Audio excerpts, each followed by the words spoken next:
Hello and welcome to the RedLeafCard, your home for Canadian soccer news and views. My name is Jacob. Today we have some updates on League 1 Canada and also some news on Triston Henry's situation with Forge FC. But first, here are your fixtures rundown. Comunicaciones loses to Monterrey 4-1 in their first leg of the CONCACAF Champions Cup. Real Estelí beats Club America 2-1. Herediano loses to Toluca 2-1. Forge FC loses to Chivas FC 3-1. Vancouver Whitecaps draws with Tigres at 1 apiece. Upcoming matchup is going to be Chivas versus Forge FC. That's going to be sooner or later, in a few hours, or for long hours actually, in this recording. And also some updates in League 1 Canada. Dutch Connections FC has renamed their team to Borough FC, and it has a good ring to it, and it looks a great name for it. For starting at League 2 Ontario, as noticed, they have the promotion relegation system for League 1 Ontario. Burnaby FC will be the replacement team for League 1 BC of the team that has folded due to financial issues. And I think Burnaby FC might have some good rivalries with TSS Rovers. Bringing up Triston Henry into the situation for Forge FC, which he did not play for the first match, and lots of people were questioning why is Triston Henry not playing. So a lot of speculation coming in. Triston Henry saying some actual statements about the whole situation, because he was in this whole transfer issue with a team that was in the USL with the USL Championship, actually USL champions. So he was going to the USLE, and there was an offer with Memphis 901s, and Forge FC was basically trying to close this offer, but Bobby Smarionis said, I'm not going to accept it, try to close this offer. So Triston Henry is basically closed. And also there was some rumors that they didn't want to pay the fees for it, and so they decided no. And Triston Henry kind of had some mixed emotions on this transfer situation with the other teams that he was offered, and Forge FC, and it's also have to do with Forge FC, how they're treating sometimes their players. And some fans had their say on social media, like, for example, free Triston Henry. It's a lot of situation going on with it now. It just questions how Triston Henry is going to stay with Forge FC. Could this whole situation come down to say Forge FC might actually not do well in this upcoming season if Triston Henry will not play any matches in the regular season? If he's going to be playing, there you go.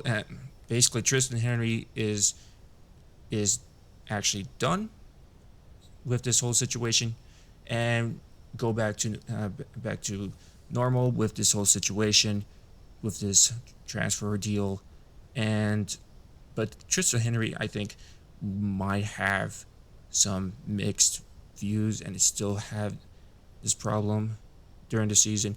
But I think then later, snap a finger, it's gonna go, it's gonna go away, because the whole deal about it that he signed another the optional with it of his contract is really kind of this mixed reaction of it. What are you gonna basically do? What are you gonna do after that?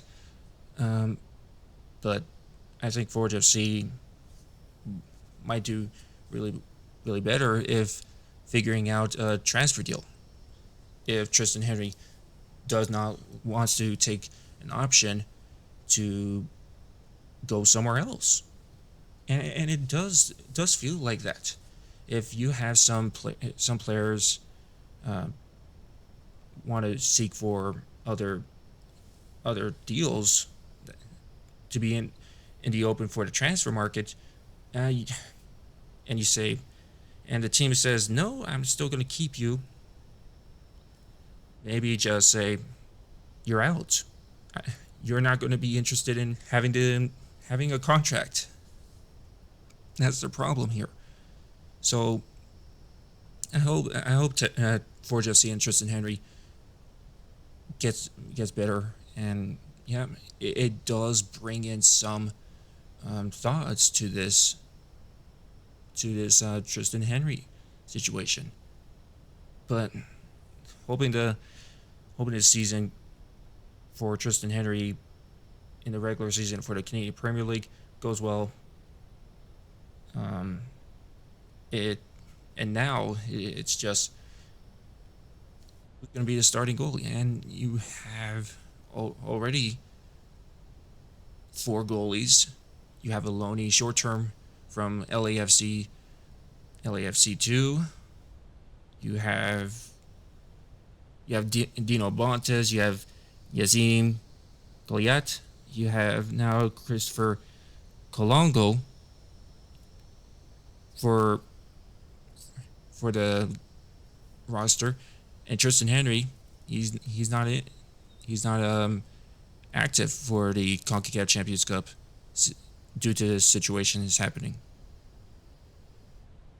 But the loanee for a short-term contract, Yazin Goliath, I'm really questioning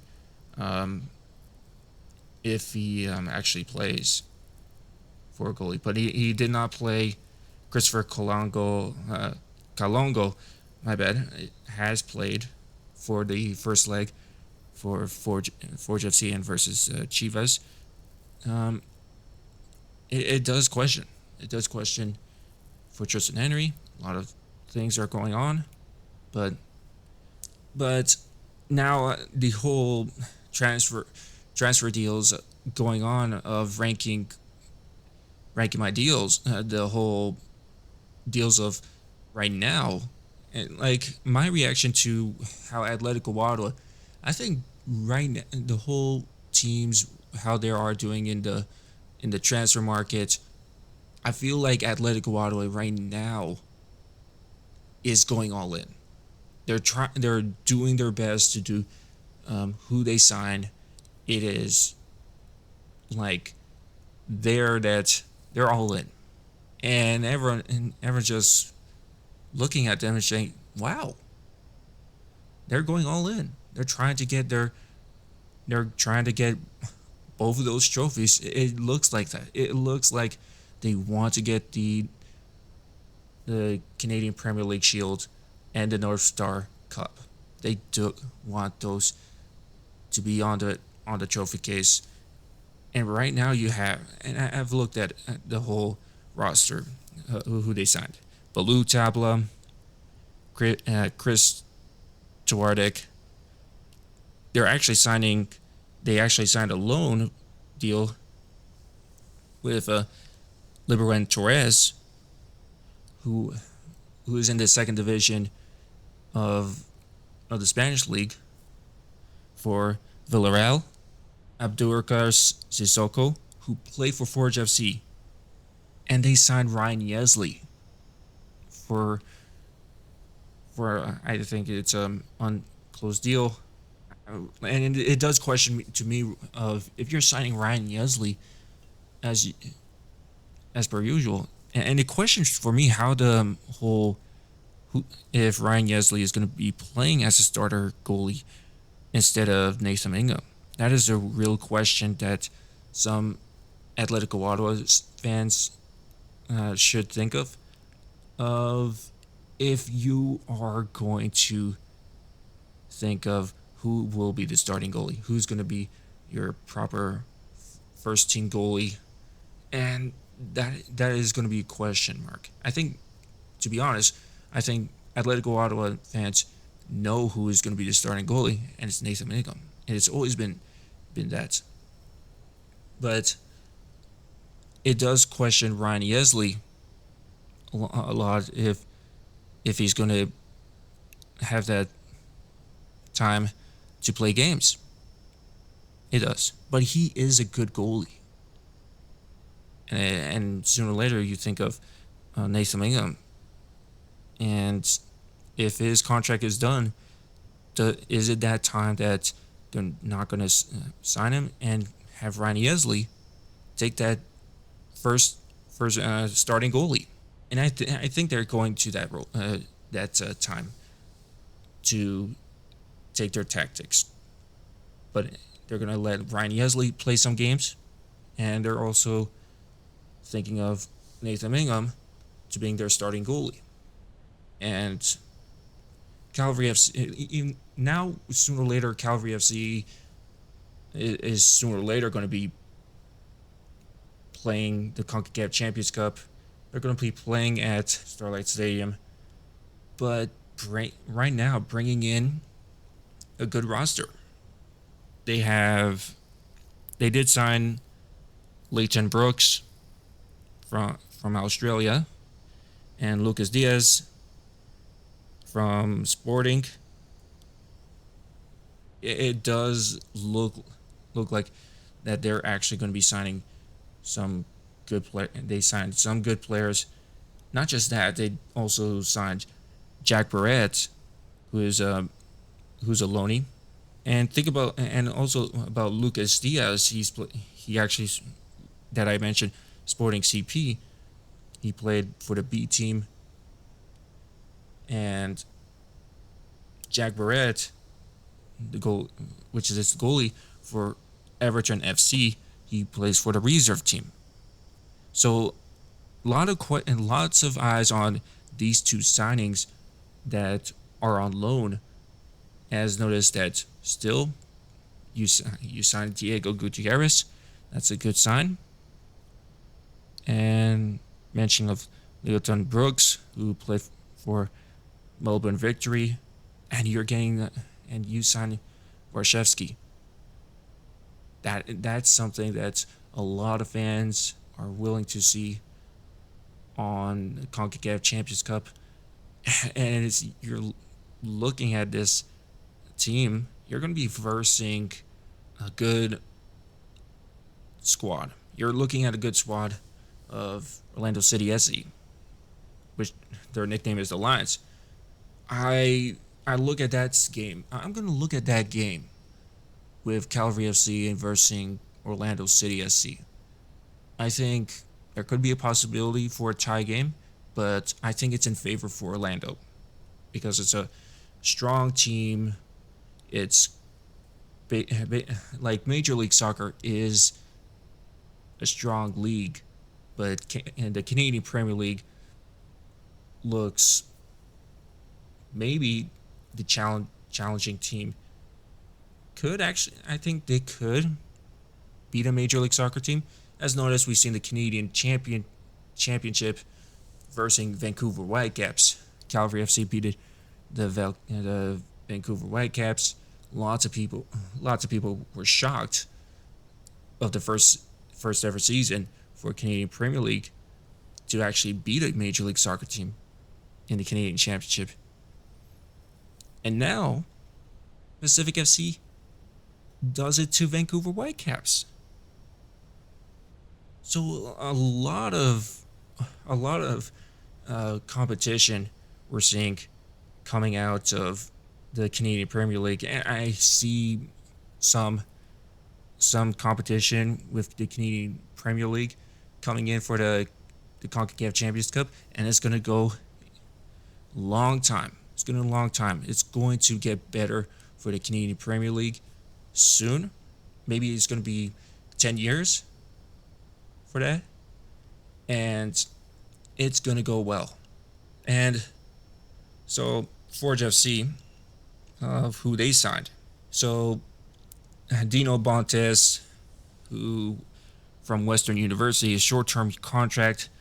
Amadou Kon, another who basically was a draft pick from the U Sports draft. Kevon Tavernier, who is also on a short-term contract, who last played for Sigma FC. Mane Umar Sisse, that they actually gave a full contract. And Nano Opoku Empoma, who played for Fortuna Düsseldorf in the Bundesliga. Zane Bruno, who played for Sigma FC, he's on a development contract. And Yazim Colliet from Los Angeles FC2 for a short-term contract. And all these, the reason why they signed these players is for the CONCACAF Champions Cup. And as noticed, I was really surprised that they got rid of Manchakar James for undisclosed transfer to go to Alianza. Women's Pacias, there is some rumors, or maybe it could be some sources and rumors coming out that he's actually playing with Nashville FC. And right now, what I am seeing about Forge FC, the roster that I look at, it looks like that Forge FC might move down in the season, but it just has to look at how they're going to do in the first five games. If it's a winning streak, if you see four wins or four draws, and they're still making points, maybe Forge FC still has it. And I look at it, Forge FC might still be in the playoffs at that point. Halifax Wanderers, they just signed Graham Saul, who from the University of Montreal. And not just that, Jeremy Gagan-Lapere, they signed him, who last played for York United. And Ryan Telfer, that's something. Lots of fans do love seeing Ryan Telfer, who last played for Miami FC. And looking at that, it looks to me that we could see more signings from Halifax Wanderers. And still, I still think that they're going to be into playoffs. It just questions to that if they, in the five games, if they're going to, if they struggle in the first 5 games, if they lose like four of the games, or on a losing streak, or a draw, it just goes into the middle at this point. And if it's a battle for the 5th spot, and the other coast team, Pacific FC, they signed Sean Melvin, a big name that they signed, who last played for Atletico Ottawa. I have some hope on Sean Melvin. He did well with Atletico Ottawa, with the time that Nathan Ingham actually was not active to play, Sean Melvin did really well. I think Sean Melvin should have still more playing time, and I think Pacific FC had the right person. To be honest, I thought Sean Melvin was going to play for Vancouver FC. Pacific FC, well, took him. Zachary Bahus is also in the team. Ali Ndom was their last signing. Dario Zanata, who played in Scotland, with an undisclosed fee and add-ons for it, and Rion Moore, who last played for Defence Force in Trinidad Tobago. So they still have their key players for it, but they lose Manny Aparicio, one of their best key players in Pacific FC, and lots of people are still questioning. Manny Aparicio is still out there trying to sign players. I really don't see Manny Aparicio right now. I don't see Manny Aparicio signing with a CBL team. I really don't. But if I see the only team that I see Manny Aparicio right now, and there's a lot of questions if Manny Aparicio is going to sign with Atletico Ottawa. There's, I think, Halifax Wanderers.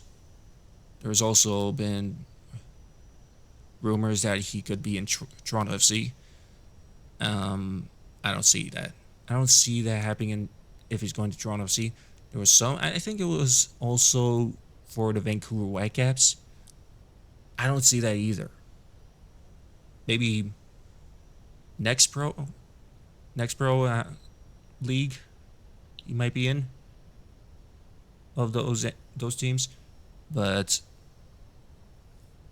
I don't see that happening. I really don't. But I really think the shocking one would be if he goes to Halifax Wanderers. I think Halifax Wanderers would actually be really, really competitive if Manny Aparicio got signed there. And also, not that, I still think that Valor FC should sign him. Would be a more competitive team at that point. Now, I'm going to be mentioning about Valor FC, how they're doing, and as noticed that I mentioned Ryan Yesley, they transferred him to Atletico Ottawa. They still get a loanee from Atletico Ottawa for a short term, actually a season-long loan.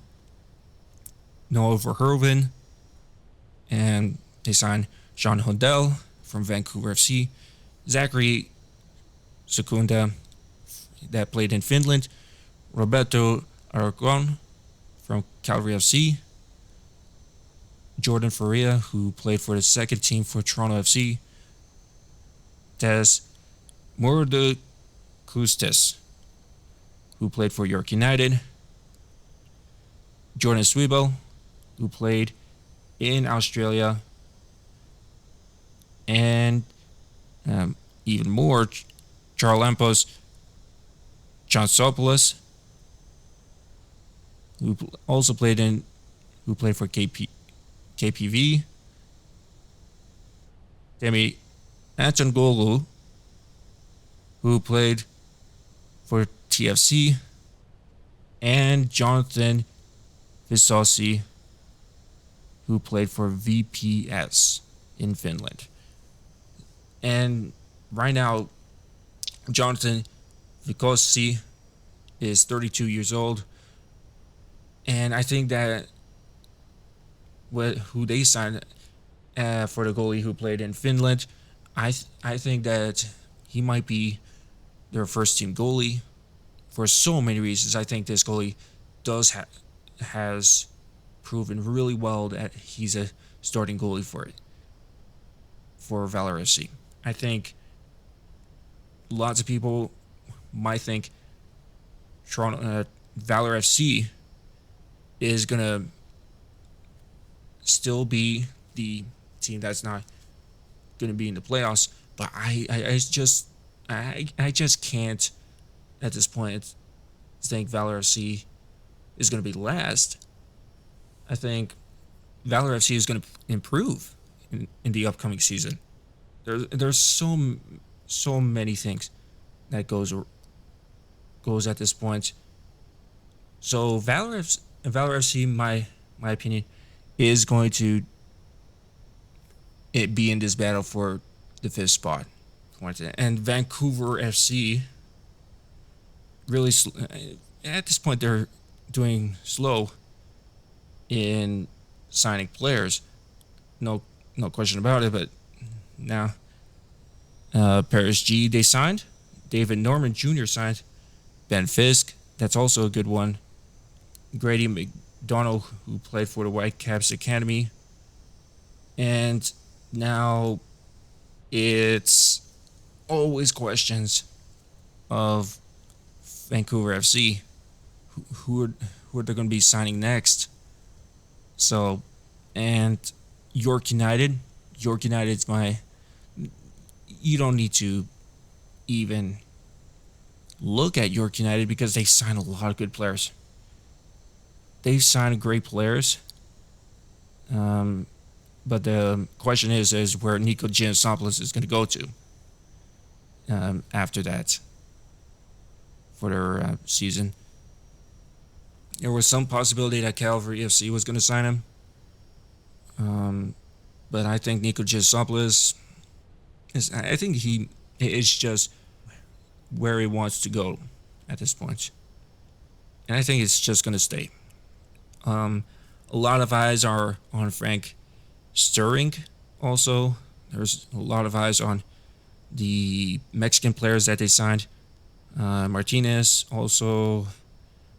Leon, Botello is one of those Mexican signings that are loanies. And Denis Salanovic, also a player that lots of people want to see, and it does bring in questions at that point. And I still think York United, Forge FC. I think we have 3 Ontario teams going to be in the playoffs in this upcoming season. I do see still Halifax Wanderers being in there, but it does question who's that 5th spot player in the playoffs, and still seeing that maybe Calgary FC wins. Calgary FC wins the North Star Cup. I see redemption for Calgary FC, but I don't see that. I think Calgary FC could actually verse Atletico Ottawa. I really do see that at this point.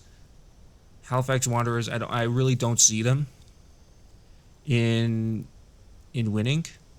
Maybe 3rd spot for the playoffs. But Calgary FC and Atletico Ottawa. I think Atletico Ottawa is going to be the regular season champs. And Atletico Ottawa is first and they win their round. Calgary FC loses and they still make the finals. And Calgary FC wins the North Star. I think Atletico Ottawa is going to be the biggest upset. But I don't see... I do see some people say, maybe Atletico Ottawa is going to win.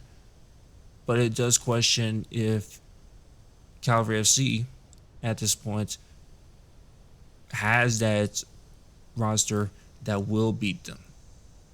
But you have Balou Tabla. but it could be that point. Atletico Ottawa is going to play some mind trick and maybe win. But it might go to PKs. It might go to PKs at this point. But I think if I want to be truthful, I think Atletico Ottawa will win the regular season and the playoffs. And that's full time of the Red Leaf Card. I'm your host, Jacob, subbing out.